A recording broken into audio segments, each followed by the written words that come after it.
দেশের বিভিন্ন শিক্ষা প্রতিষ্ঠানে টানা উত্তেজনা ছড়িয়ে পড়েছে বাংলাদেশ জাতীয়তাবাদী ছাত্রদল ও বাংলাদেশ ইসলামী ছাত্র শিবিরের মধ্যে। গুপ্ত শব্দের ব্যবহার ও আধিপত্য বিস্তারকে কেন্দ্র করে কয়েকদিন ধরেই দুই পক্ষের মধ্যে সংঘর্ষ ও পাল্টাপাল্টি বিক্ষোভ চলছে। চট্টগ্রাম সিটি কলেজের সংঘর্ষের রেশ না কাটতেই রাজধানীর শাহবাগ, ঈশ্বরদী সরকারি কলেজ ও কুমিল্লা পলিটেকনিক ইনস্টিটিউটে নতুন করে সংঘর্ষের ঘটনা ঘটে। এর জেরে ঢাকা বিশ্ববিদ্যালয়, চট্টগ্রাম বিশ্ববিদ্যালয় ও রাজশাহী বিশ্ববিদ্যালয় সহ বিভিন্ন ক্যাম্পাসে বিক্ষোভ ও শোডাউন হয়েছে।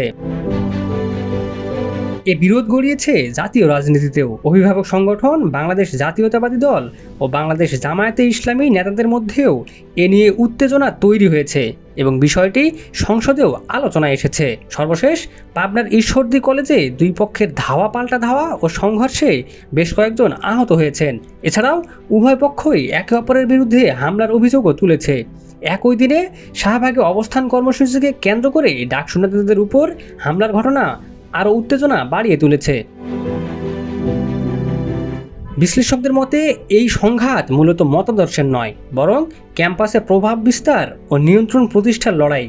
এতে পরিস্থিতি দ্রুত অবনতির দিকে যেতে পারে। রাজনৈতিক বিশ্লেষক ও শিক্ষাবিদরা সতর্ক করে বলেছেন, এভাবে চলতে থাকলে শিক্ষা প্রতিষ্ঠানগুলো অস্থিতিশীল হয়ে পড়বে এবং যে কোনো সময় বড় ধরনের সংঘাতের রূপ নিতে পারে। এতে শুধু শিক্ষার পরিবেশই ক্ষতিগ্রস্ত হবে না, জাতীয় রাজনীতিতেও চাপ তৈরি হতে পারে। তাদের মতে পরিস্থিতি নিয়ন্ত্রণে আনতে সংশ্লিষ্ট রাজনৈতিক দলগুলোর শীর্ষ নেতৃত্বকে দ্রুত কার্যকর উদ্যোগ নিতে হবে, নইলে উত্তেজনা দীর্ঘমেয়াদে আরও বড় সংকটের রূপ নিতে পারে।